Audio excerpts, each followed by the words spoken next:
This week on the Jock and Nerd podcast, we break down episode 3 of Marvel's What If on Disney Plus, in which Fury's big week goes really, really bad.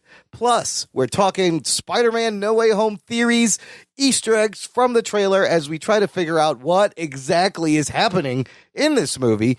Big rumors about the Doctor Strange sequel, Shang-Chi box office predictions, and a whole bunch more, all in this edition of the Jock and Nerd Weekly for Monday, August 30th, 2021. This is Jason Mewes, and for reasons best left between you and your therapist, you're listening to the Jock and Nerd Podcast, Snooch to the Nooch. Check one. All right. This is for all you fans out there. Let's give it up. Jockin', we nerdin'. We funny, disturbing. We jockin', we nerdin'. We spoiler alert. Oh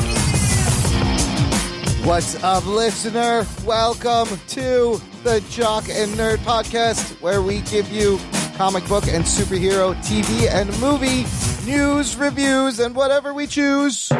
Jock and Nerd. My name is Imran.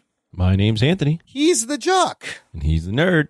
And that's it. Ruggs is sitting this one out. I think he slipped through a wormhole again, Anthony. Yeah, I keep going back to this, but I think the hand that puppets the master is just it's getting a little tired and wants to do other things. Get the fuck out of here. Listen, when you're a puppet at his age, sometimes you pop a stitch and you need a little repair. It happens. Sometimes. Yeah, well, it's like Ted, that movie Ted. Yes. He's just as foul-mouthed, not as cute, though. Maybe no, not as cute. Not as cute. Hopefully not fucking girls with a parsnip. Oh, shit. I forgot about that part. Yeah. They should make more of those, and Ruggs should get a cameo. But, we always have him Lame. here with us. And with that said, Anthony, let's just dive into the fucking news. The Jock and Nerd Podcast. So, Anthony and listener, everybody remembers last week we managed to record while they released the Spider-Man No Way Home trailer. Geek Boner. And just enough time, in our new segment to watch it a couple times and comment on it, give you our instant thoughts.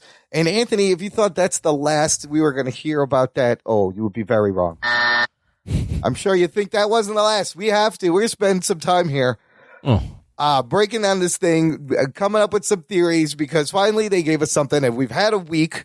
So, sorry, Anthony. Bear with me. It's all good. I like the trailer. I have to get this out. The trailer was great. But let's start with this stat. This is pretty crazy. The Spider-Man No Way Home trailer has become the most watched trailer within a 24-hour time span. Oh, shit.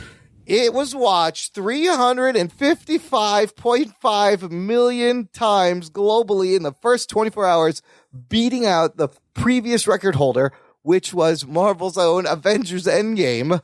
The first trailer that was watched 289 million times in 24 hours.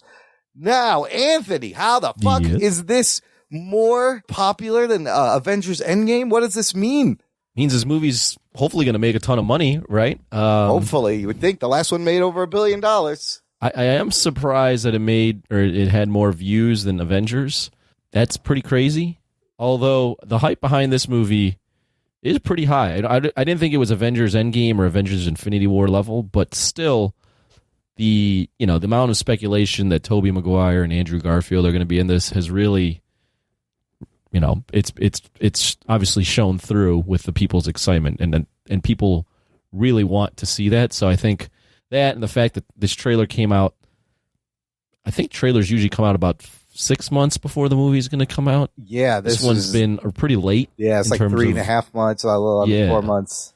I might be wrong on that, but I think just the amount of hype, and again, just the fact that they're potentially melding all these universes together and all the Spider-Man universes, people are excited. You got a whole generation of Spider-Man fans that grew up with either Tobey Maguire and then Andrew Garfield or this that are coming in back to see this. So and now the Tom Holland. You're the Spider-Man fan though. It's crazy.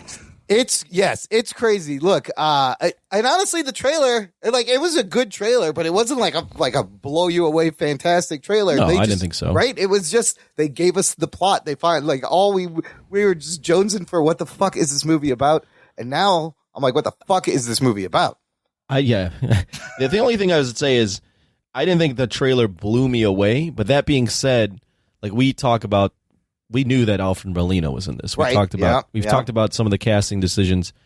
I don't believe everyone is as plugged in as we are. So maybe people saw this trailer and went, "Holy shit! Yeah, Alfred Molina is in this," and then told their friends, and maybe it crossed over into a wider audience. Obviously, it did. Then just the fan that's in the know and follows every Marvel casting decision. Clearly, I think a lot of people had no idea Alfred Molina was coming back as Doc Ock, and that's definitely part of it.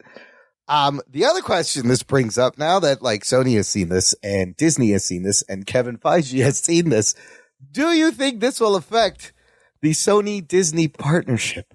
If you're Feige, are you like, holy shit, we either have to we need to re-up this thing or just outright buy Spider-Man back? If you're Sony, are you going to be like, you know what? We can never let go of Spider-Man. We don't need Marvel. He is still clearly a flagship, huge icon character.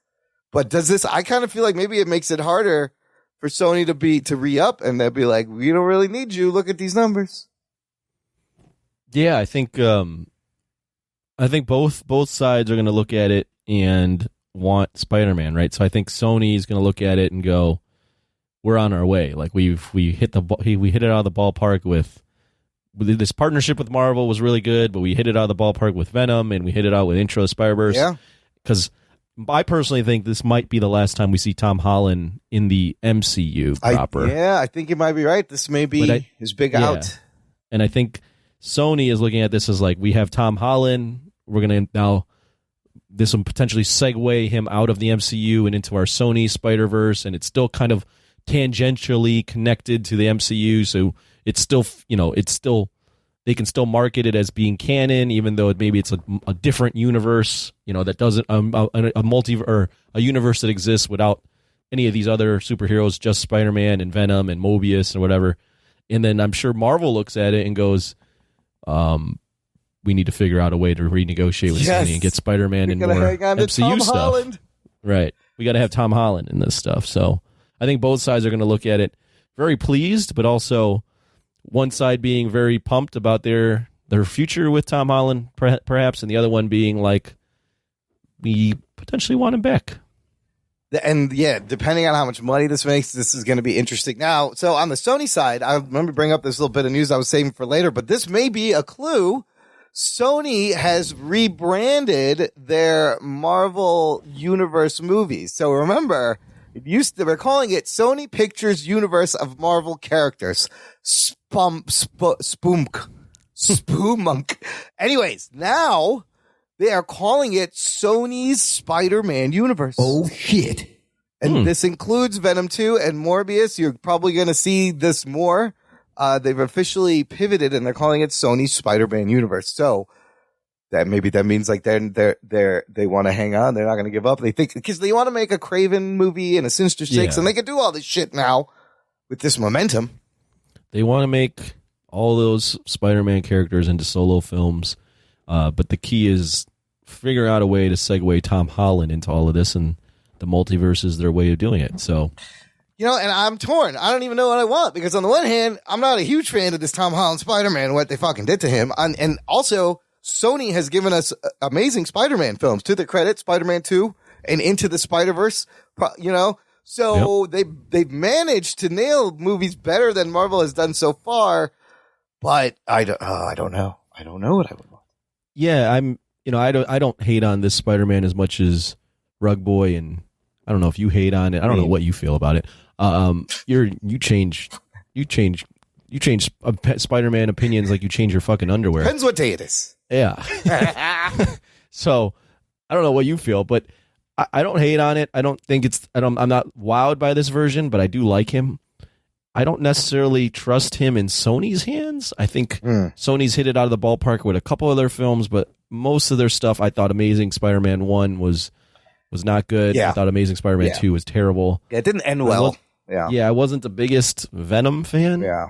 I'm not exactly sure if I'm in line with like making Mobius and Kraven the Hunter, and if they make a Sable Silver Cat or whatever the fuck they're calling it. Sable, they got all these ideas. Silk, they want to do Silk. Yeah, like I don't know. Could get messy. Into the Spider-Verse, I think was great. I thought it was really good. Yeah. But I don't know if I trust them to like consistently put out a good product. And I don't know if these characters, you might be able to speak to this more than me, but I don't know if the like Kraven and Mobius, I don't know if these characters are like solo film, like headline film carriers. I don't know. Yeah. Well, then again, Marvel's doing it with Shang-Chi and all this other stuff, so who knows? And they managed to, get Tom Hardy to make Venom something. And that's the only reason why. They got Tom Hardy, they got Jared Leto being Mobius. You're right.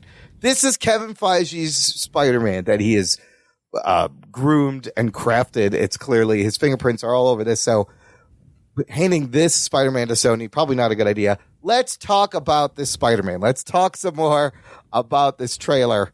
By the way, the easily 7 million of those 355 million views probably from this IP address right here. Oh, shit. Because I have been playing this a lot.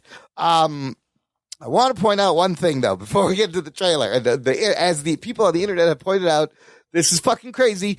In WandaVision, in the very first episode, at the very beginning of the first episode, Vision notices the calendar, and he asks Wanda, "Oh, honey, is that date important? Is today's date? There's a heart around it. What does that mean?" The camera cuts to the wall, and the fucking calendar, the date is August 23rd. The same day they dropped the Spider-Man No Way Home trailer. Oh, shit. Now, was this on purpose? Was this an accident? This is wild if it was on purpose. Man, that would be crazy. They fucking told us. That would be crazy forethought to have put that in. I'd like to think that's a coincidence. I don't know. That's crazy. Maybe. I don't know. The August 23rd thing. I don't know if we ever got any resolution to that in that show anyway. Well, they were like, that day it was a Hart, and this boss's name was Hart, and they were like, "Oh, the Hart family's coming over," and that was their bullshit reasoning. But just keep that in mind, because there is something coming up later in News from the Nation. News from the Nation. That no, it's not time yet. I didn't press the button. How did the sound go off? That's so weird. Nobody fart. Okay, Anthony, before I dig into some Easter eggs and theories and speculations, give me your thoughts on the trailer. What now that you had some time to sit with it, a little more time to process it? Anything stick out? Is anything weird? What do you think's happening? What the fuck is happening in this movie? So I am leaning towards the mindset that something's up with Doctor Strange. I think that's a general consensus, because he is goofy as fuck the more you watch this thing. He's very goofy and very flippant about what he potentially could be doing. He's either that, or it seems like maybe Peter Parker is saying things during the spell that might fuck it up. And maybe it's Peter's fault, like he fucks it up. The one thing I don't understand yet, and obviously there's time and the movie will come out, is Doctor Strange says at one point something along the lines of, "What's causing this is you living two different lives," or something like that. Obviously the secret identity thing, but I'm curious to see where he's going with that, what that means. Overall, though, I think it's a very solid trailer. If I wasn't in the know, I'd probably be very crazy pumped about it, just because, again, Alfred Molina is back. It looks like definitely Green Goblin. And looks like there was that's Willem Dafoe laughing, but maybe it's James Franco is who we're getting. I don't know. Perhaps. That'd be kind of disappointing. But that is the Raimi bomb. Those are the Raimi pumpkin bombs. Raimi bombs, yeah. The looks like we got maybe some Sandman, maybe Lizard. Oh, maybe Lizard and Electro. There's lightning and sand at the same time. Yellow lightning now this time, not blue. Lightning. So it looks like they're potentially, maybe the villain is the Sinister Six. There's 5 of them right there. Yeah. Maybe they're going to finally do Sinister Six, but instead of the rumors of doing it in a movie on their own, they're just going to do it in this Spider-Man, which would be kind of cool. Which could be how they get, it's like a multiversal Sinister Six. Right. That assembles. Okay, so let's go back to Strange real quick. Here's the possibilities. It could be a Skrull. Some people have said. Possible. It could be Kang. Maybe is it Kang himself? Possibility. Maybe. I don't know if Kang. I mean, I guess. I didn't think Kang was going to show up in Loki. No, that's true. I don't know if it's going to be Kang. I wouldn't bet money on Okay, Kang. it's just a hanging possibility. Now, the big one, this one is ironic because it is the fucking word that everyone is saying since WandaVision started is Mephisto, right? And people are sick of it's Mephisto meme. It's everywhere. However, It would make sense. in this case, it absolutely would make sense because if there's a storyline called One More Day in the comics where Peter Parker is in a point in his life where he's married. He's no longer single. He's married to Mary Jane. And then Aunt May, I believe, gets killed. And he first goes to Doctor Strange and asks Strange to reverse things to help fix things. And Strange won't do it. And so he literally has to make a deal with the devil. And it is Mephisto. So there's a lot of clues pointing to Mephisto. There's a sign in the trailer where it says the devil in disguise at one point, So I wouldn't be mad if it was because it kind of makes sense. I don't know how many people know this storyline. The other thing you notice when you were talking about how every time Peter talks, him talking is fucking up. Like he starts with one ring, right? Like one timeline. And every time Peter interrupts, there's another fucking ring going around him. And he interrupts 4 times and there's 4 rings and they're all spinning in opposite directions, kind of crashing into each other, kind of alluding to maybe these are 4 multiverses colliding, opening. So that's interesting. Perhaps. I don't know. I think, I mean, I definitely was getting vibes that by talking, he was fucking things up. So, and he had never perhaps. seen fucking Strange wink at the camera. Also, he's wearing the Eye of Agamotto. It's never glowing. And didn't Thanos fucking crush that thing in the fucking movie in his hand? He did, but he crushed it was a fake. Oh, that's right. It was the duplicate. But he had the duplicate time stone in there. It's always off. I don't know. And I think maybe the real Strange, because then you see him on the train. There's an elevated train going through the Grand Canyon, it looks like, and then the train splits off into 4 multiverse trains or whatever around him, and it looks like he's fighting Strange. Maybe this is the real Doctor Strange trying to stop him. That one's a confusing scene. I don't know if he's fighting him, but they're on a train, and Strange is doing like weird things with the carts, and you don't really know what's going on there. He could be fighting him, but he doesn't look. Yeah, that one's a little bit of a confusing scene. That one's weird, but some people have noted like the train track is kind of like the timeline, and because it jumps off the track and it duplicates. So maybe he's showing him, the multiverse, those shots where he's falling through the city and it's folding. Yeah, I saw a video where someone was saying that he was training him or showing him something. Because he also does have that box when he gets the astral push out of his body. He's holding this box, and we know he's going to have some kind of mystical, like, web devices because of the toys. And the box may be like a Ghostbusters type trap to trap things from other dimensions.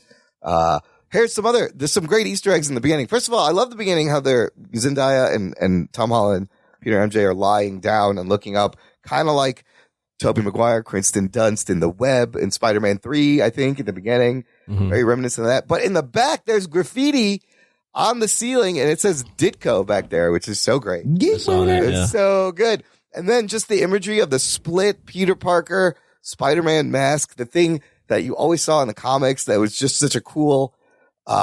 sometimes they would use it to show his spider sense was tingling. Half of the face. You see that in the billboard as you hear J.K. Simmons as J. Jonah Jameson tell everyone Peter Parker is Spider-Man. You notice when he's arrested, here's the other fun rumor. There's a quick shot of this guy in a white shirt and a black tie with hairy arms slamming down papers. And everybody is like, oh shit, that's Matt Murdock. Oh shit. That's Charlie Cox. Although he looks a little chubby, too chubby to be Charlie Cox if you look carefully. Yeah, I think we talked about it on the Discord, but yeah, he looked a little out of shape, that guy. He did. From the brief shot, it looked like you if you were trying to get in shape. My arms are not that hairy. All the hair is white, but it kind of does look like my body in the middle. If you were trying to get, you were on your way to eventually being in shape, like that would be you. That's if you looked like that, I'd be like, oh, you made progress. So, like, but you look that's good. kind of what my body is now. Look, I've lost like over 20 pounds, but I'm still fat. All the fat is still like in my torso. Like I got muscle in my legs and my arms and my shoulders and my back, and I feel it. But like my chest and my no fucking torso Pakistani body where I have no waistline. That's where the weight hangs out. That's where the fat hangs out, and it fucking refuses to leave. Yeah, I don't know. I don't know. So what to yeah, say I about got that. these like muscular legs, and then this like fucking chubby belly and love handles.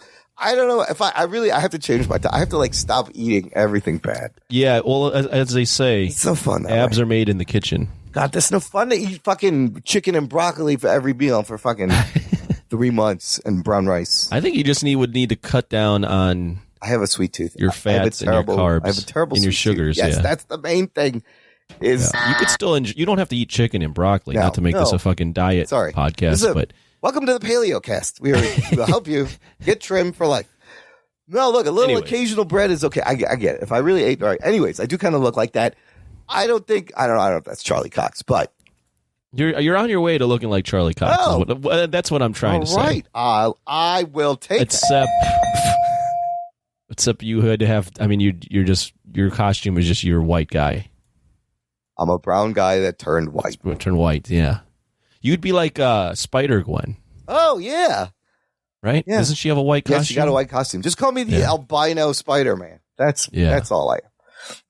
Albino Spider-Man. What happened? You would be. You're like Baz from Green Lantern. Oh, Baz was he was Persian, right? I think. Yeah, aren't you Persian? Iranian. No, Pakistan. Well, you're not Iranian. You're Whatever. from Pakistan. Yeah, Pakistan has nothing to offer. That's not Persian. No. One country that has contributed nothing to the world. I'm sorry, Pakistanis. It's Pakistan? true. Yes. Wow. I'll call them out Why would right you now. say I'll that? call out the whole country. I don't care. I'm Pakistani. I could do it. Have you ever looked at the border between Pakistan and India? Yeah. There's so many enclaves. There's enclaves. Do you know what enclaves are? Like little tribal things? No. So the borders between Pakistan and India, especially. Yeah. You know how like a border between the U.S. and Canada is like there's a line, and one side is Canada, one side is U.S. There's a lot of enclaves in Pakistan and in India where there are pockets of India In Pakistan. in Pakistan, And the and other there way are around. pockets of Pakistan in India, oh my like God. little islands. They never fully separated that the border. there. When they drew when the British were doing the borders, right. because it was so like India and Pakistan, the Muslims and the Hindus were so intertwined. Yeah. That when they were doing the borders, it was very arbitrary, but then they'd be like, oh, there's a lot of Indians in this part of Pakistan, so this is still India. And then there'd be, and it's called an enclave, and then within that enclave, there's sometimes enclaves within enclaves. Oh, of you know what? I do. islands of Pakistan within island of India within greater Pakistan. I think I have heard about these because sometimes kind of little dust up, little violent things happen around these enclaves Yes. in both sides because of the Yes. fact that they're still. Why don't everybody just go cross over the other side? Well, they don't want to. Some people don't want to leave. People are stubborn, Yeah. especially Pakistani people and Indian people. Well, India, Pakistan, yeah. There's also, you could consider, I think, Palestine's parts of Palestine are. Oh, well, that whole thing considered is screwed up. Anyways, welcome Yeah. to Nat Geo's Geography Cast with the Jock and Aaron. This is what happens when Rug Boy's I not know. on the show. We actually start to discuss other things, and he doesn't hate on it because he's not here. Ruggs is hating on it while he's listening. Okay, look, back to the trailer. Oh, sorry. We're talking about Spider-Man. What else did we see? This whole identity thing also brings up the point that he's the only one in the MCU to have a secret identity. And it's just, that always rubs me wrong because part of the fun of reading a story about a superhero is the secret identity. They've kind of ruined that whole thing. I know, they've ruined it with Peter, but maybe he can get it back. Yeah, he's ironically or not ironically, I don't know if that's the right word, but he's the only one. He's the only secret identity guy in the MCU. Not anymore, but maybe he will be. Right. Well, that's what he wants back because it's ruining his family. And then let's talk about, we talked about people found out Alfred de-aged, Alfred Molina. I thought he looked pretty good. It didn't look bad in that quick No, it shot, didn't look right? bad. Now, he comes out and he says, "Hello, Peter," and it cuts to Tom Holland putting on the Iron Spider suit. You also notice Tom Holland in some of this is wearing the same gray jacket and tie Tobey Maguire was wearing, I think, in Spider-Man 3, which is very curious. But why would this Doc Ock Alfred Molina from that universe say hello, Peter, to this Peter that looks nothing like the Peter Parker that he knows? Could he be actually saying it to the Tobey Maguire Peter? Good point. Right? Isn't that weird? I thought that was weird. Yeah, that is weird. I don't even have a theory on why he would say hello, Peter, to someone that isn't Peter. He's either aware of the multiverse and that there are multiple people, or he sees the Tobey Maguire Peter, and that's the other thing is they're going to obviously, I hope they don't even put any of this in the trailer, whether Andrew Garfield or Tobey Maguire. No, they shouldn't. And they have to be in this, right? I mean, come on. Oh, shit. I feel like the fans are almost willed. Like people will be disappointed. They wouldn't just do the villains. They got to put the fucking dudes in. They have to. I'm saying 80% they are in this fucking movie. I won't give it a percentage, but I definitely think they're in this movie. And if you don't show me in the trailer, that would be great. Don't show me that one thing. Please, fuck God. Just like you didn't have to show me. Please, fuck God. You didn't have to show me that the Hulk talked in Thor Ragnarok. You could have saved that for the movie. It would have been amazing. Well, the thing is, here's why I think they might do it. Boy, they need. It depends. They got 355 million views. They don't need to fucking give away anything. It's true. It depends on the box office. So of how Shang-Chi and Eternals do, and what the world looks like in December. Yeah. Like if it's still people are still weary about going to theater, maybe they'll be like, we gotta show it. And both these movies, Eternals and this movie, may shift to Disney Release Plus too. As of right now, it's still only in the theaters. Spider-Man, I don't know if they can. Oh, that's a Sony thing. Oh shit! And Sony has their shit on all different platforms. So and Sony will have their stuff on Netflix and then eventually on Marvel. Oh, I don't think Sony would like that because none of the Spider-Man movies are on the Disney Plus. Now that I think about it, didn't they negotiate a deal? Yeah, I think so. Where eventually, like their first month or two is on Netflix, and then they switch over to Disney. It's gonna be Disney Hulu. It's gonna be a 45-day window for this. Yeah. Okay, finally, last thing, and this is my, overall my big criticism of the whole thing is there's a lot fucking going on in this movie. If we're gonna do, all the Spider-Mans, the villains, the multiverse, setting this up, Charlie Cox, Matt Murdock, it's a little too big for a Spider-Man movie, and I'm really afraid that, is Spider-Man even gonna be in the fucking movie? Like, is he just gonna be in it for 8 minutes, like in The Dark Knight Rises? Yeah, I mean, this is Does it need to be this big for a fucking Spider-Man movie? I'm definitely pumped about the potential of getting these characters in this movie, especially Tobey and Andrew Garfield. But the mistake the bad Spider-Man movies so far have made is they've been overstuffed, right? Yeah. Like Spider-Man 3 had too many things going on. People demanded that Venom was in it. That's not what Sam Raimi wanted. They put Venom in it and became a mess. Amazing Spider-Man 2, Same they thing were happens. trying to build Sinister 6 way too quick. Yeah. It's too overstuffed, two villains. Bad movie. Is this one overstuffed? We'll have to see. It may be a thing where Feige is like, all right, we're going to use this movie to crack open, dig into the multiverse. And then Sony is like, and we want you to set up the Sinister Six. Oh, shit. And he's like, motherfuckers. I think I have faith in Feige. I think this is going to be much more focused on Holland than it seems like, and that all this other stuff is just kind of revolving around him. I hope so. But we'll see. I mean, it definitely is. If he's putting in those characters, it's definitely an arduous task to have this potentially Sinister Six and characters from the old Spider-Man films and all that stuff. Oh, so somebody's getting a booty call over there. that's my daily stretch. Oh, make sure you alarm. get up and stretch. That's good. Always, listener, get up right now. Do some back twists, some stretches. Good mornings. I don't know.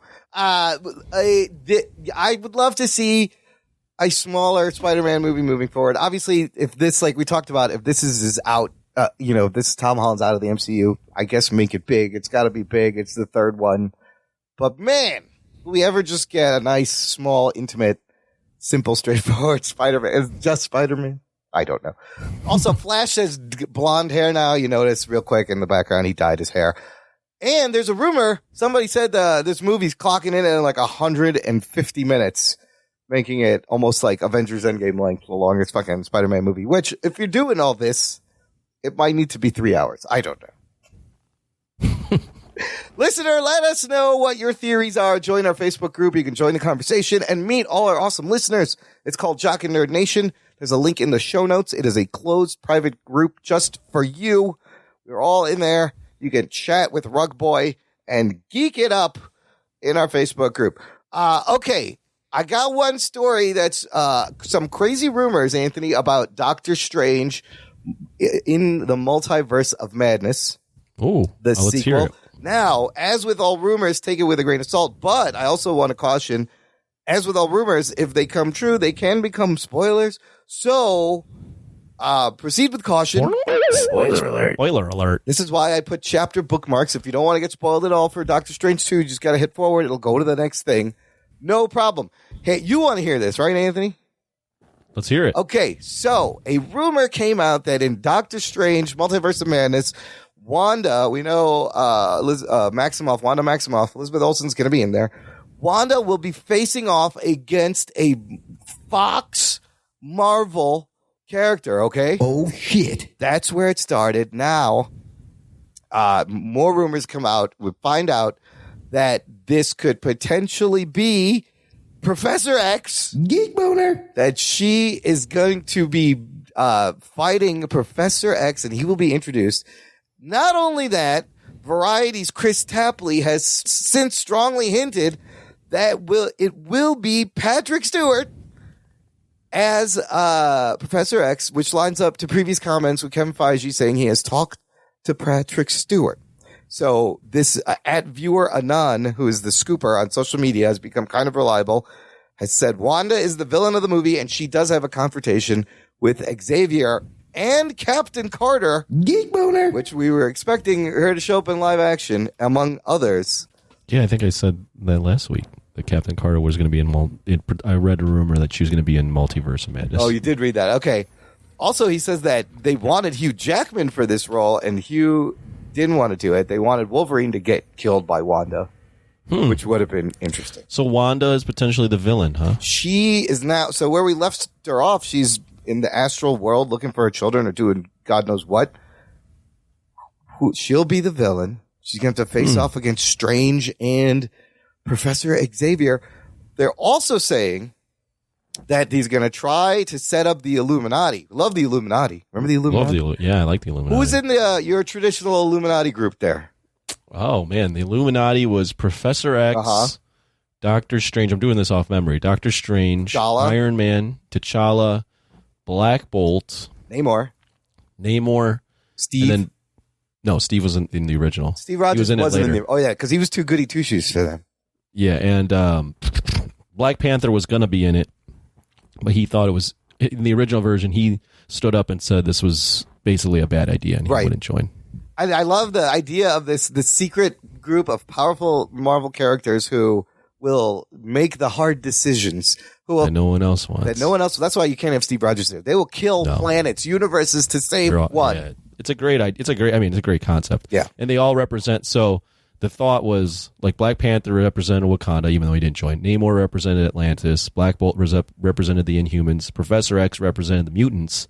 Doctor Strange represented magic. Yeah. Iron Man represented, like, humans, like the Avengers. And then Miss Reed Richards was also in it. Oh, that's right. You got to have Fantastic Reed, Four. who's super smart. Yeah. Yeah, you just have all the smartest, most pragmatic minds together. And yeah, it's great. They've done some fucked up shit too, which is kind of fun to read. But this scooper says in this, the Illuminati they're setting up will consist of Professor X, Captain Carter, Baldur the Brave. I don't even know who that is. I don't know who that is either. Monica Rambeau and Mordo. Huh. This seems like a lot. Yeah, that's kind of weird. See, I don't know. I don't know if I truly believe all this. First off, Patrick Stewart's 81 years old. Oh, God. Yeah. But I guess they might be filming it now, so hopefully they get it in, knock on wood. And then they can just de-age him. Yeah. The only thing is this Illuminati, I don't know. First off, we don't know who's Baldur the Brave. I don't know who Baldur the Brave is. And how do you set up all these people in this fucking Doctor Strange movie when all this other shit is happening?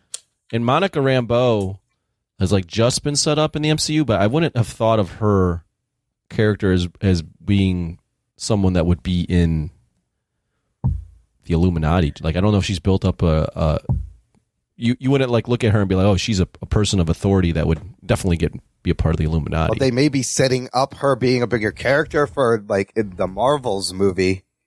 Yeah, she's in that. Yeah, she's in that, so we'll see. But that's a weird one. But if this Professor X thing comes true, holy shit. Oh, shit.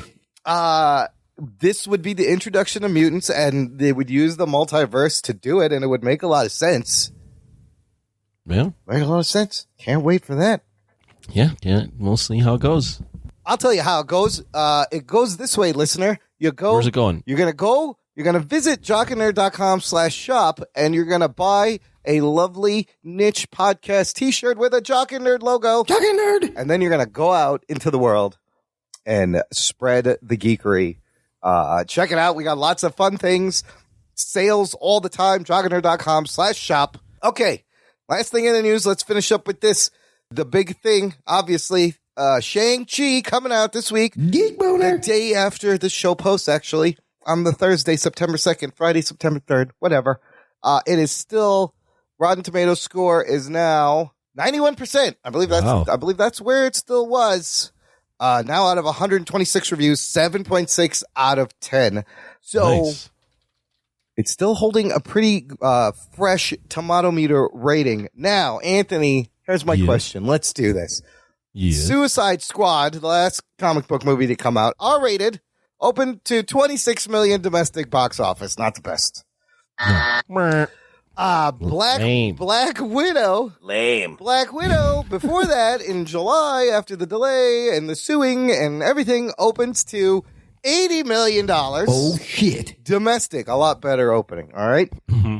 With all that being said, and the fact that Shang-Chi is a brand new MCU character we've never seen before, there's really no big names acting-wise in the movie.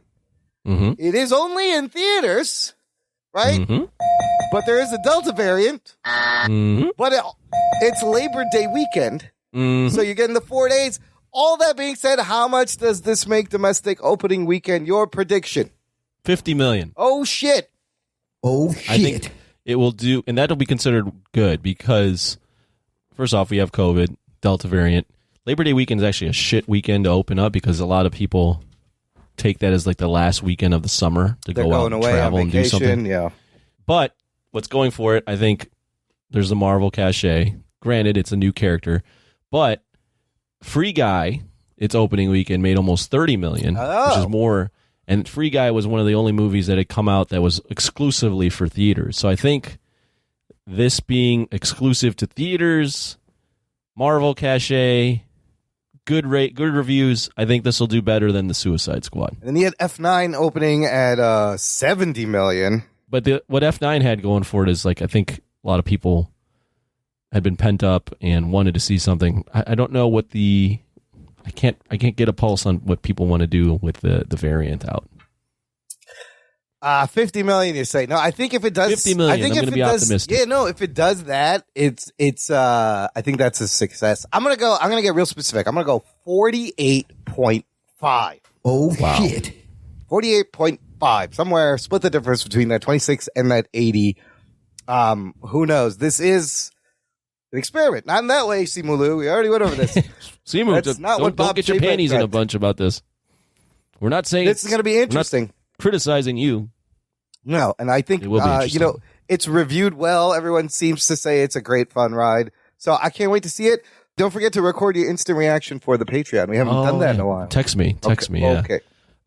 I would say, as Bob Chapek would say, it is an interesting experiment because I'm very curious to see what a Marvel movie during COVID that isn't day and date release on Disney Plus The new character. with a new character. Yeah.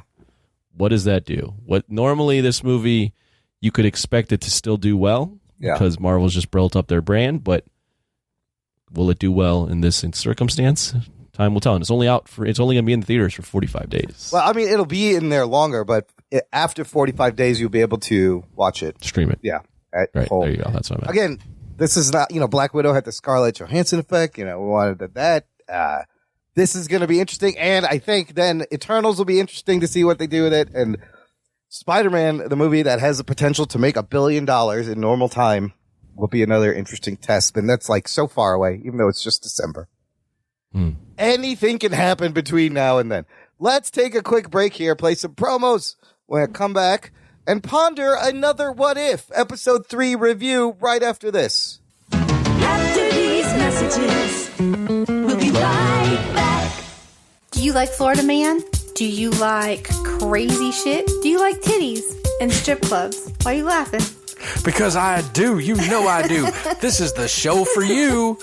We're the hashtag No Offense Show. I'm the Duchess. That's the Duchess. That's my lovely wife. My name is Chris, and we talk about all that stuff in addition to our daily lives as parents, what we're watching on TV, current events, anything that we could try to talk about to make you laugh. Look for us on the web at htnos.com, all the socials at htnos, and subscribe on your favorite podcast platform. We're available everywhere.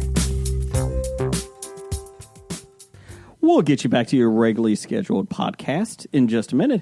But we wanted to introduce ourselves. I'm Jason. I'm Jeff. And I'm Blake on this highly produced advertisement.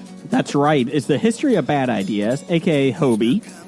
You can find us on Twitter at Bad Ideas Podcast and on Facebook at the History of Bad Ideas. But if you like a podcast roundtable with 3 to 5 guests, usually every week, depending on sick leave, talking about all things geek, including movies, TV. I ain't getting paid for this shit. Blake bitching about something and ranting, and comic books and anything else that we can think of. We have a top 5 list every week, along with a box office news, and somehow we have listeners, so they send us some feedback we answer every week. You can find us on iTunes, Stitcher, Facebook, Spotify, and any good podcast app, because if you can't find us on that podcast app, it's not a good podcast app. Damn straight. Roger says goodbye. Goodbye. And nerd. Listener, if you have been enjoying the show, now is a great time to join our fan club. Visit jockandnerd.com/support, where you can support the show on a monetary basis, monthly, annually. You can give us a tip, a donation, and there's tiers where everybody gets things. For as little as $3 a month, you get access to a bonus RSS feed that has exclusive content, instant reactions, pre-shows. There's going to be a great story about the jock in a high-rise building this week on the Patreon. And there will also be instant reactions to Shang-Chi from me and Anthony, if he remembers, and maybe from Rug Boy, if he remembers. I'll remind him, but that's the kind of bonus content you get. $3 and up.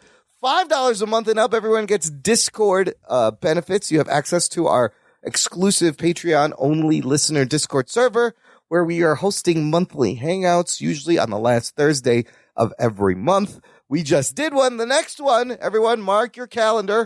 Pay attention. It will be Thursday, September 30th, 8 p.m. Central. That is the last Thursday in September. We just did one, and you mentioned earlier, Anthony, we had a fantastic conversation about the Spider-Man trailer and just fun hanging out, and I actually got all you fuckers there, you and Rug Boy. We were all there. Unbelievable. What did you think? I thought it was interesting. I mean, I did enjoy my time with everybody. I found the Discord when you shared the movies or the videos to be a little slaggy, a little slow. We'll work on that. I just figured out how to share the video with audio. I got that fucking working. Mm-hmm. I will work on that. That was fun. I enjoyed Jose Ibarra. Who's not from Guatemala, we learned. He's from California.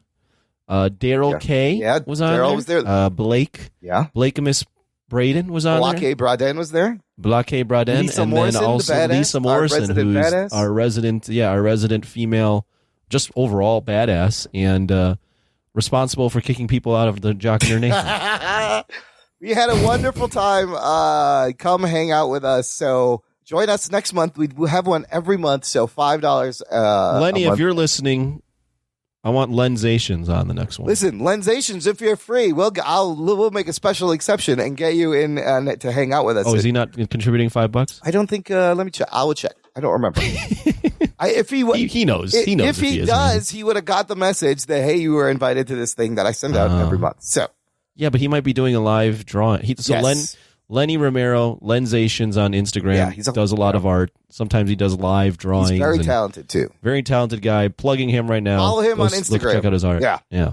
So, Lensations. and he's also on the West Coast. It's early, whatever. We'll figure it out. But they're a lot of fun, and we share videos, and we just geek out, and everyone's cool. So, jockandnerd.com/Patreon. Join up today. Let's get to this week's review. It is What If, Episode 3, Season 1, Episode 3. This one titled, What If the World Lost Its Mightiest Heroes? Here is your spoiler alert. Before we get started, does anyone want to get out? Prepare to be spoiled!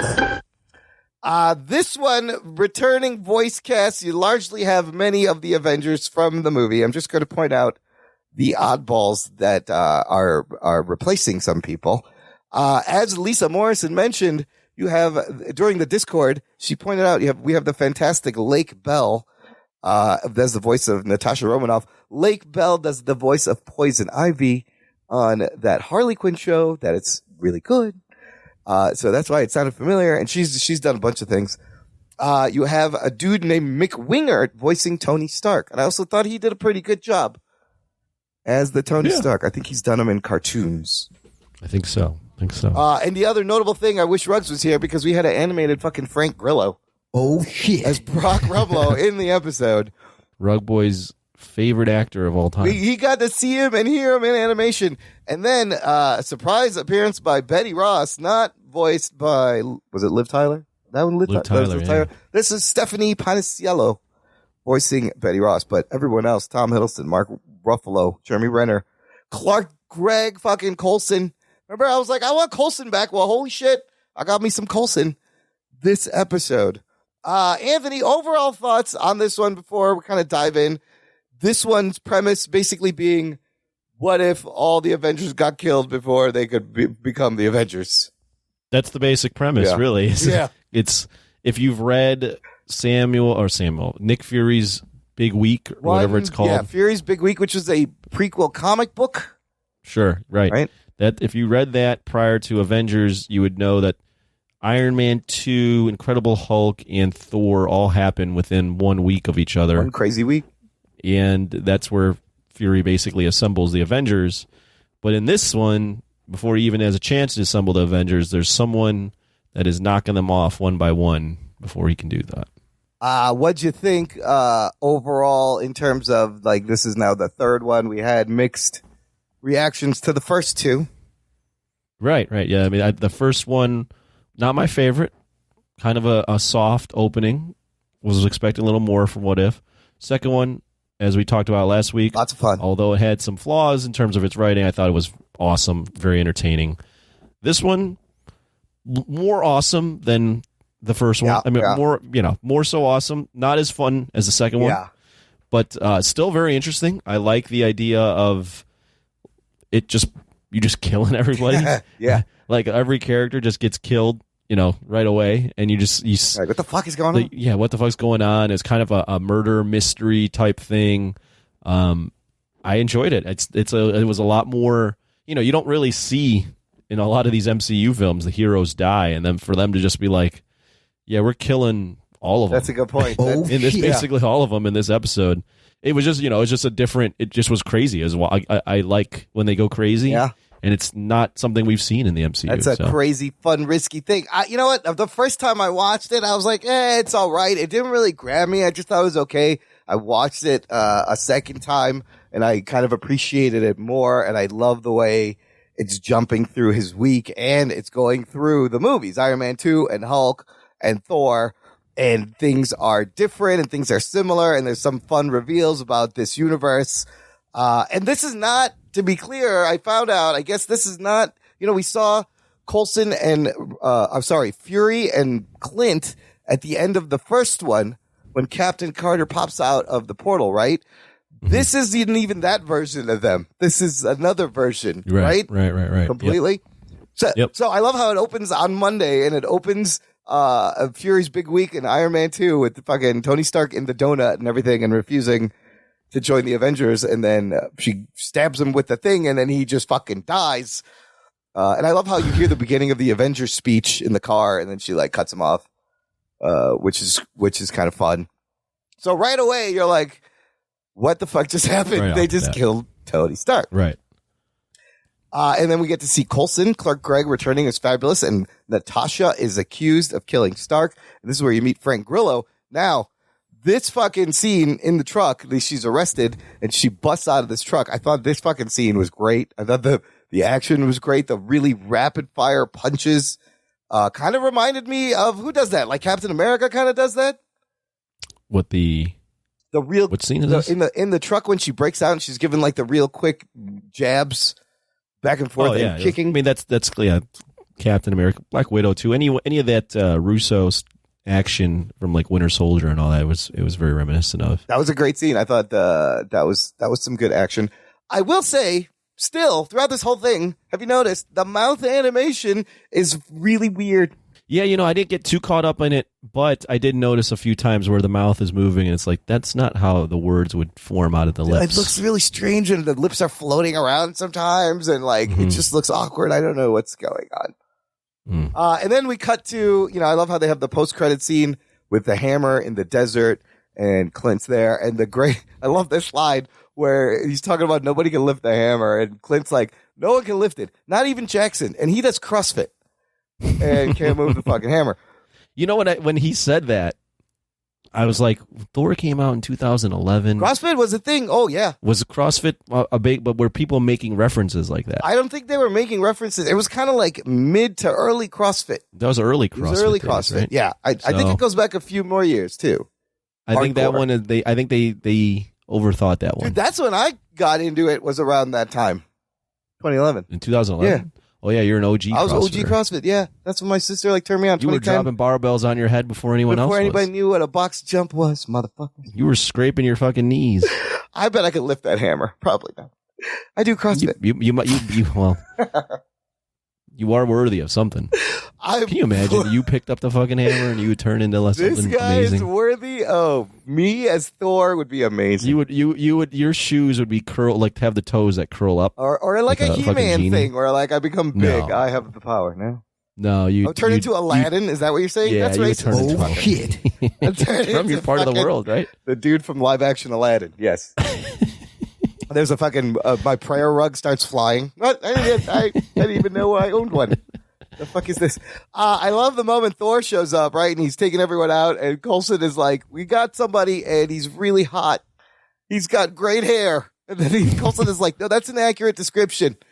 And then Hawkeye accidentally kills them before he can pick up the fucking hammer, changing that movie, right? And now, that was crazy. At that point when that happened, I actually didn't realize. I was like, did someone else shoot the arrow? It didn't dawn to me that the arrow still came out of Hawkeye's bow. Yeah, initially I thought it came behind him or something, but his hand slipped. So then, this starts to get a little predictable as you start to think about, well, who do we know that could do these things and be unseen, right? And it becomes a little more clear as it moves on. Well, see, I was an idiot throughout the entire show.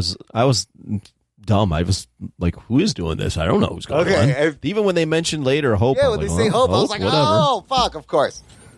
So it's kind of predictable, but it's still cool. The reveal was cool. Anyway, so another funny scene that they kind of did from like Guardians of the Galaxy where Thor's on the table and Coulson's like, wow, even while rotting, he smells like lavender. And they're just smelling the fucking body of Thor. It's fantastic. I mean, it's a little cheesy that they like. It'd be like it's a little nonsensical that they'd be like, he still smells like as he's dead. But it was fun. Seriously, wow, it does. And then we go to the 2008 Ed Norton Hulk movie as Betty Ross is back. The first, I think, appearance of her anywhere since then. Right? Yeah, that's crazy. Yeah. It was, yeah, and I mean, I mentioned this on the Discord, but 7 people were there. This is the first time they've really gone back, other than having General Ross in some of the movies, they've gone back and acknowledged Incredible Hulk, but they had Betty Ross there, and they had them in Virginia at that college, but then they subbed Bruce. They subbed Mark Ruffalo's version of Bruce Banner. That was kind of weird that it got retconned, but it's animation, so you're like, of course. And he's saying lines he said, when he first met Natasha, but now this is the 2008 Hulk movie, and they do the whole scene, and that part is fantastic, too. You see he's got the same pizza delivery outfit. Remember, that's how she's looking around the room. You see the red pizza delivery hat that Ed Norton had in that movie, and like all those clues line up as fucking amazing. So Betty Ross is the one that leads Natasha to the clue of there was some nanotech in the thing. But that scene when Hulk gets killed, where he expands and pops like a pimple, was fucking... Oh, shit. It was a little disturbing. Because I didn't expect him to burst like that. And then, like, there was no guts. It was just, like, green smoke, because I guess it's Disney and it's a cartoon. I don't know. Yeah, so he just... And then, you don't see all the matter go everywhere. But that was disturbing. So we'll get to how that happened. We'll find out. Because I have a question about that. That shouldn't have happened. And then in the meantime, Loki arrives onto Earth with an Asgardian army looking to avenge Thor's death. And he is now the king of Asgard because Thor is dead. He says he's the king of Asgard. And you see Lady Sif and the Warriors 3, and there's a destroyer. I loved all these little details. I liked that. Yeah. I liked the detail of if they killed Thor, the Asgardians would come in like full army to they're like, revenge fuck, on Earth. we want the body, and I need the hammer, and what the fuck happened here? So then Natasha's scene where she's looking up, who recently looked up S.H.I.E.L.D. files last. This is where she gets the clue. She is attacked mysteriously. This one, though, you don't see a body or anything. I thought that was weird, even though there is a coffin at the end. Mm-hmm. She may not be dead, actually. Yeah, that was a little...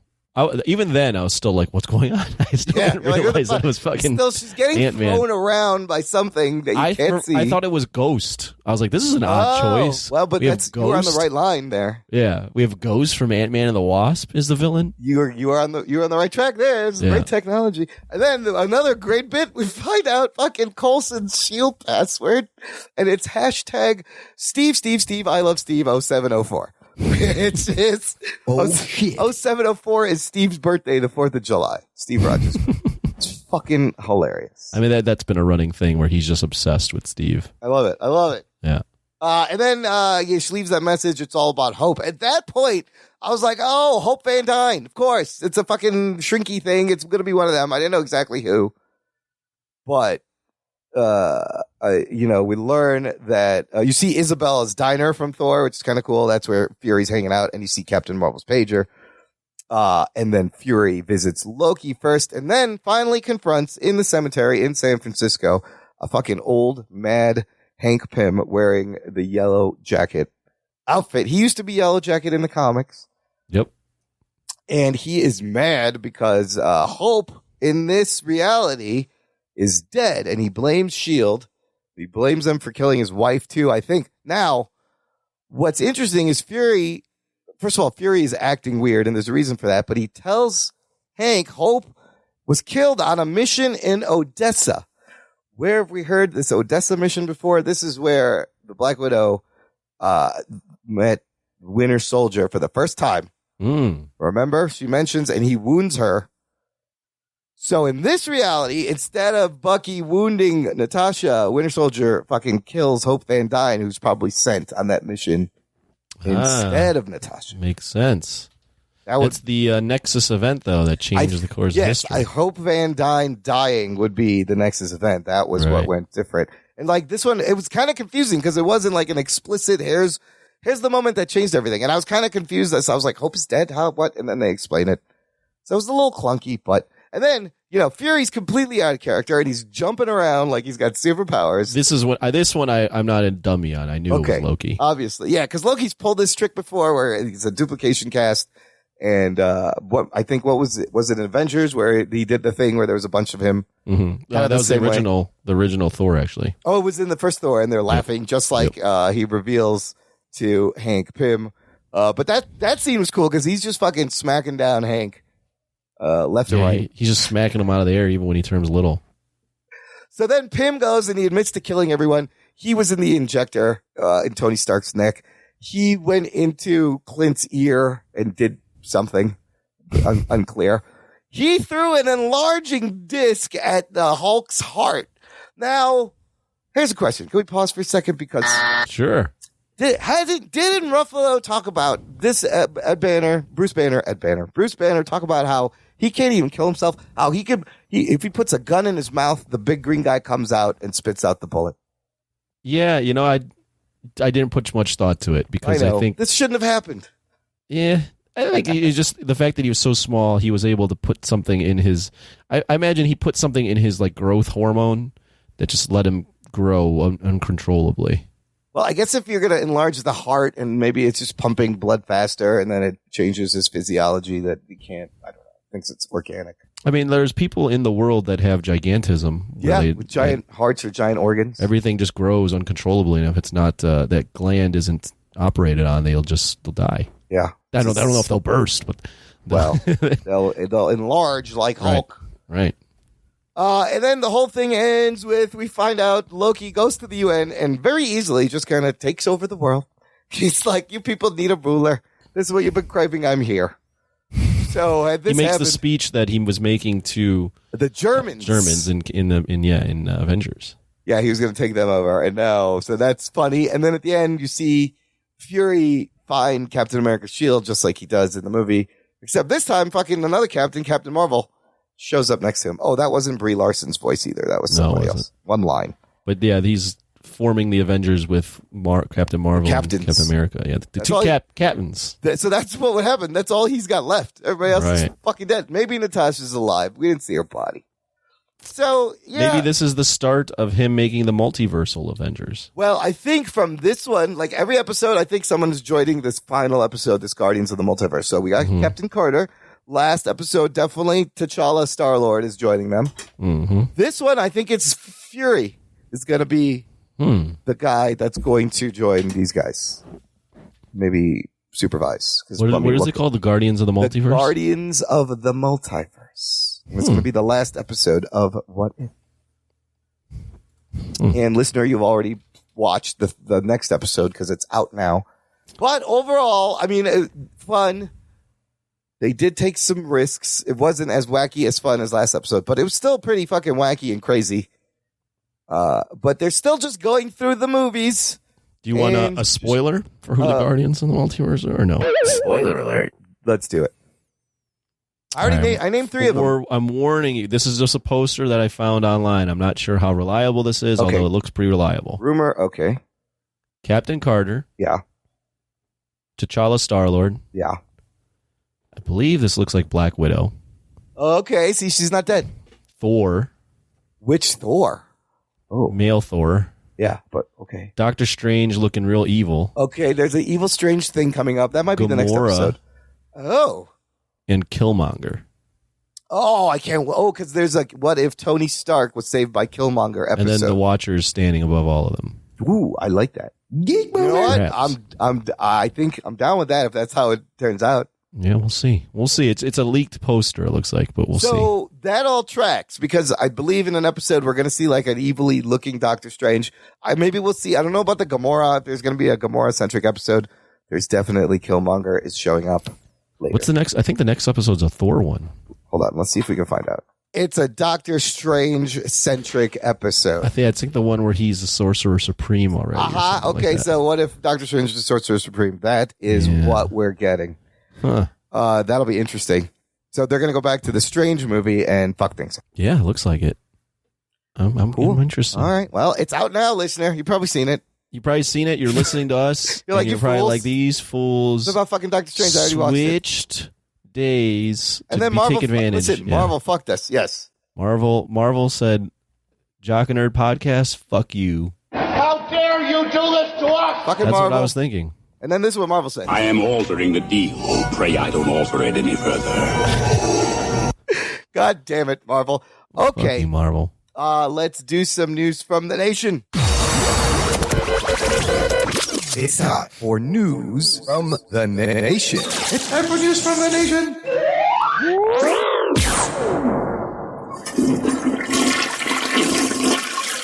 By the way, I'm already seeing... Oh, wait. Somebody's got... Come on. It stinks. Oh, wow. Flapper. It stinks. It's a loose one. Yeah, go ahead. I'm already seeing images of this potential Guardians of the Multiverse, and there's different characters than the ones I already told you. So I'm not sure how reliable that poster is that I told you about. Ooh, well, this team could easily change roster the way that's set up, but we'll see. We'll see. We're in the multiverse now, fuckers. We're in the end game now. We're in the end game now. So Jess Rivera just posted this like minutes before we started. Good old recording. Jesse. Our buddy Jess Rivera. It is a picture from Disney that they posted on their, from Marvel, posted on their Facebook. The photo is, there's a TV screen, and on the screen is a calendar, the top half of a calendar. On top of the calendar, it says WandaVision. It does not say a month. This month is showing the first 2 weeks. The month starts on Wednesday, the 1st. Friday, the 10th of this month, there is a heart drawn around it. Oh, shit. Okay, we just talked about how they told us the fucking trailer release date for the Spider-Man trailer in fucking WandaVision, and we all missed it. They told us we missed it. Friday the 10th. Now, I looked it up. These are the possible dates. There is a Friday the 10th coming up in September. The next Friday the 10th is in December. And then the next one after that is June 10th, 2022. So I don't think it's that one. And this poster just came out today. Yeah, they just posted this. 9/10. Marvel post and something 10. So Jess wrote 9/10. What could it mean? He is guessing September 10th because there is, but there's also a December. Oh, you know what? Now I'm going back to the Facebook group and his post, this image that I grabbed, it says this post is not available anymore. Holy shit. Did I just spoil something? Did we get something? The picture. I think there's something coming out November. It's November 10th. September 10th. The picture is gone. If you're here's the thing, listener. If you're looking at your podcast app, I have the photo up in the podcast app. So we all saw it. Marvel. So we're ahead of the Holy game. shit! They took it down. Wow. That's just all much ado about nothing. It's Mephisto. It's Mephisto. It's a big misdirect. So I don't know. He posted that and I was like, the fuck is this? And because I was going to talk about the calendar in WandaVision. So William Salgado did post an interesting comment on this before they took it down. He said, multiverse on Loki changed everything. So it's affecting WandaVision storyline. Now we just got to see what's new in it. And I was like, wait, could they be giving us like another episode? Or we talked about how they could insert episodes in between because there was many more episodes of the TV show that they watched in the show that we didn't see. So is it WandaVision related? Is there a new piece of content for WandaVision? This is crazy. I don't know. I thought WandaVision was a one and done thing. I don't see how you can do a second season of the WandaVision. Yeah, this is interesting. I don't know. We'll see. Maybe somebody fucked up, and clearly somebody fucked up and was posted something when they weren't supposed to. Or I guess I honestly don't even know what to make of it. Like what November the 10th? Fuck's sake, man, you're amateur. It just seems weird. Like WandaVision's done, right? There's nothing. Why would the 10th? Like what is it? Old promo material? I don't know. Will they announce that there is a second season? I don't know. Okay, moving on. Remember I told you about our Twitter listener at Scotimus Rex who was digging into the back catalog? Yeah, I remember that guy. And tweeting out random things from episodes that we don't remember. I love it. Right? I got some more for you. Here you go. Scotimus Rex says, great discussion on Pulp, Shawshank, and Gump in episode 328. Remember that one? That was great. Yeah, that was a good episode. That was when I gave a shit about movies. Right. That was back when you had Oscar Anthony. What happened? Yeah, that was Oscar. Anthony. Oscar Anthony. Yeah. Bro, do you even podcast? What happened to Oscar Anthony? I haven't seen him in months. No, that guy's been replaced with Party Boy Anthony. Let me tell you, they both can't exist at the same time is the problem. No. If they both exist at the same time, the world just spontaneously will combust. Jesus. Oscar Anthony, also Roman Polanski Anthony. That Anthony should never exist. That is a bad variant Anthony, Roman Polanski Anthony. Have you looked up what he's known for yet? I don't think you want to be associated with the Roman Polanski. Yeah, moving on. Anyways, these are like variant Anthonys in the multiverse now. You realize yes. that? Yeah. Scotimus Rex when they grew up to be Roman Polanski. Jesus. He said he watched Pulp Fiction in the cinema on release. So did I, Scotimus Rex.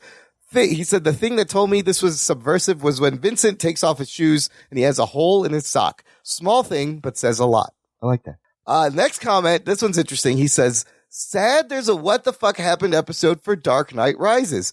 That movie doesn't belong in the same world as Catwoman, Howard the Duck, Spider-Man 3, etc. In my opinion, I love the Nolan Batman trilogy and think it had a huge influence on later action and superhero movies. Now, Anthony, he has a point.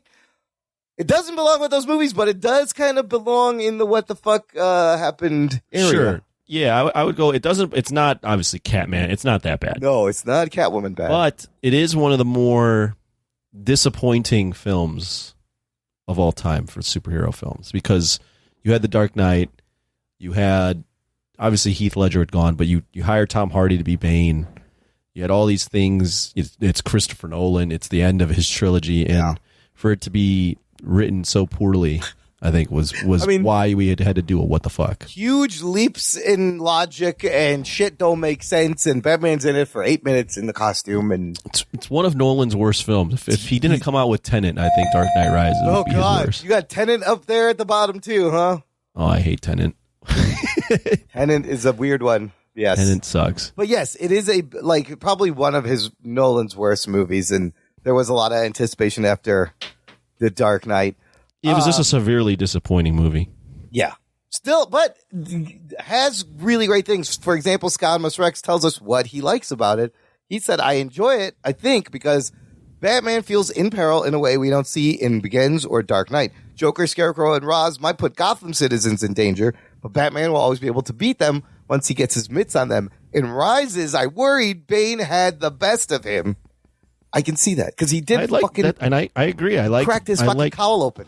Well, I liked the casting. I was a big proponent of they should do Bane, because Bane, especially in the original story, was not only physically superior but his mental equal. He could play the game just as well. Like in that Bane comic, where he was debuted, Nightfall, where he releases all the Arkham villains, but gets Batman tired, because Batman has to go round them up, and then takes advantage of Batman. And then just snaps his back. Breaks his back. All right. So he's an ultimate strategist, along with being his match physically. So that's in the writing. In this one, you got him. They dumbed him down, and then the reveal at end with Talia. And then it's fucking. He's the guy that rescued Talia out of the goddamn pit, and that makes him like 80, 100 years old. Slight exaggeration, but you know. The whole thing. But it was a good episode. But thanks, Scott Rex. Keep checking out the back catalog. You're getting to the 1990. We did 3 episodes with 4 movies from 1999 each.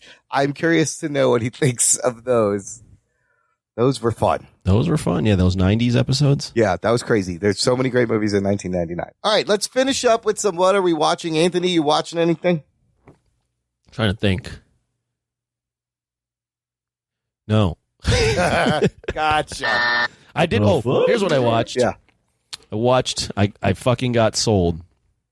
I watched Jake Paul fight Tyron Woodley this past weekend. How did that go? I bought the damn pay-per-view. Oh, no. Okay. And I'll admit, they did a great job selling the fight. They fucking sold the shit out of me. I watched the fight. I wouldn't say I was disappointed in throwing away my money, but the fight was just It's not entertaining. Not good. It was entertaining, but it was also very, very low level boxing. Okay. And Tyron Woodley is a great UFC champion, but he's past his prime, and this was his first fight in boxing. And Jake Paul's, is just he's taking the sport seriously. I could say that, but he's still a very low level boxer. He's a YouTuber also. He is a YouTuber. Is his brother the brother YouTuber? They're both YouTubers, and they're both boxers, and they're both now boxing. Yeah. Jesus. So yeah, it's pretty crazy. Stay in your lane, fucking Logans. What are you doing? Well, the only thing I can give them credit for, I read an interview where Jake Paul was like, he was basically saying like, I have to parlay out of social media because interesting. Okay, that's smart. Then social media content creation, you're only as good as your last video. So you're always trying to come up with ideas for your next video. And you're just running in circles, because the only time you'll ever get paid is if you make another video.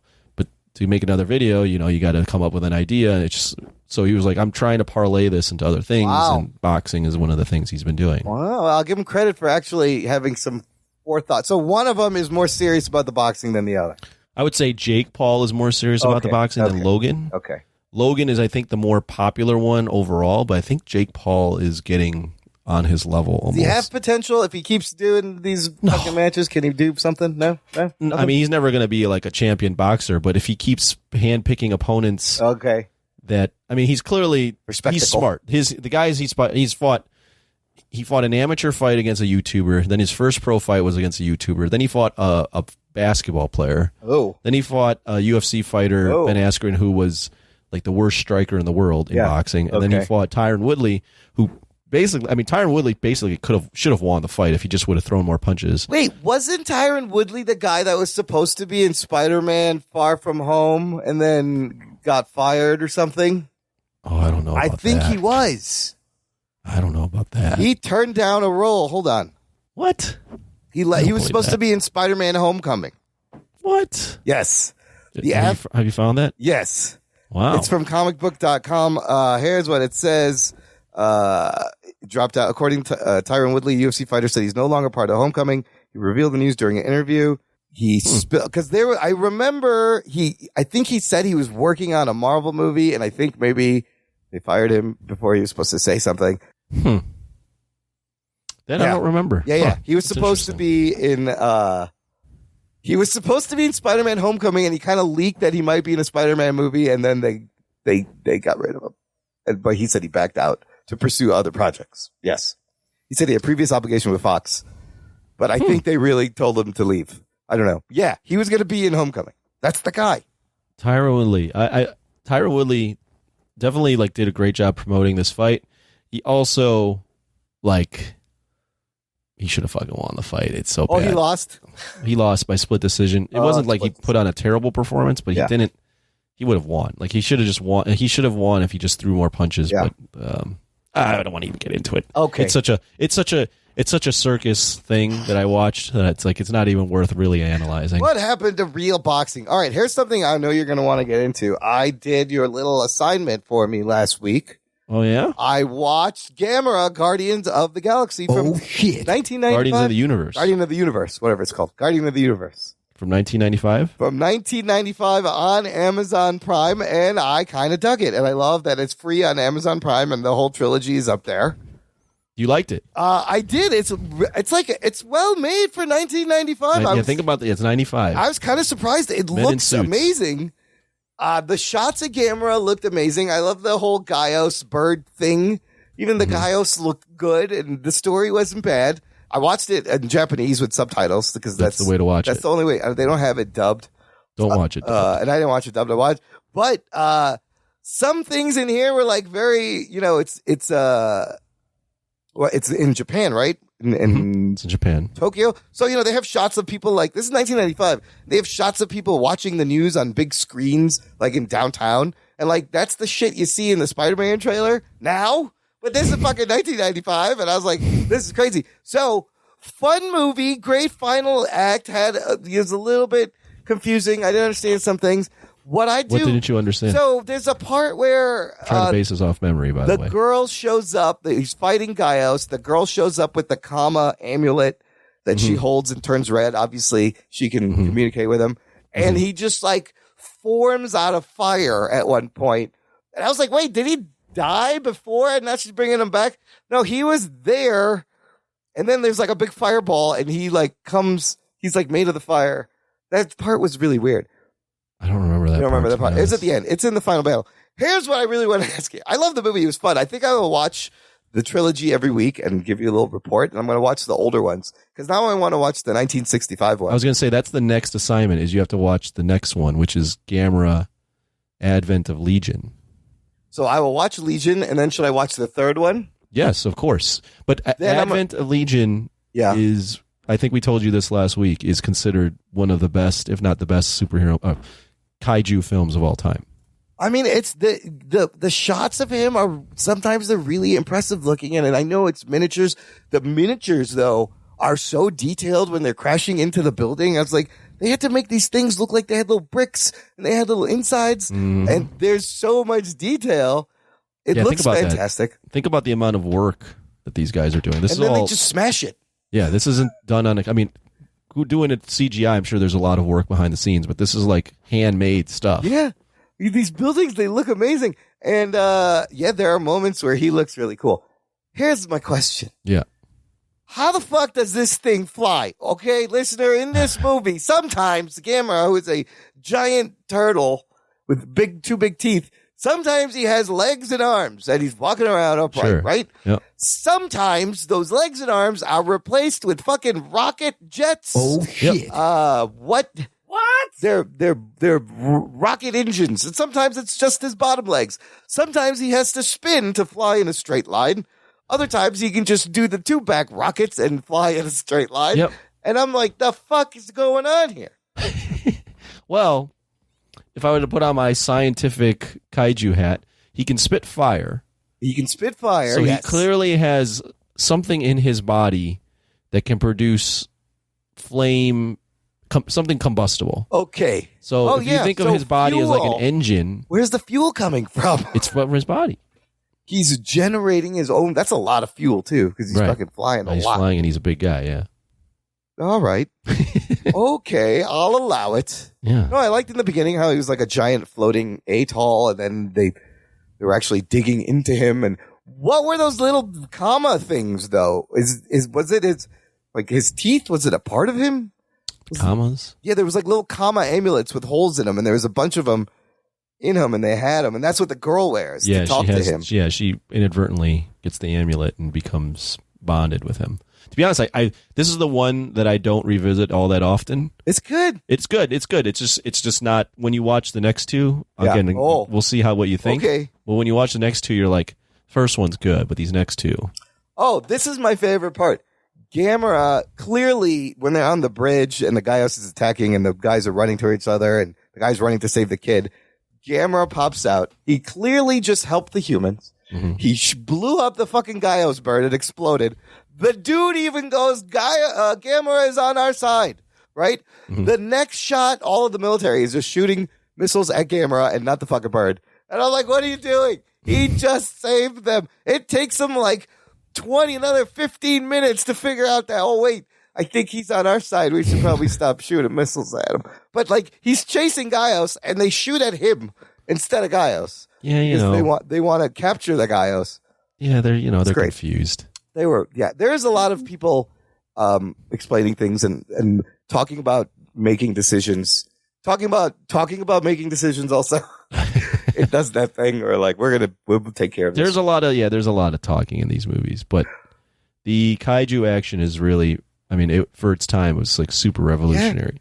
For 95, this thing fucking looked amazing. I was and I learned how to say bird in Japanese. Do you know from this movie? No, how do you say it? I'll tell you. Tori.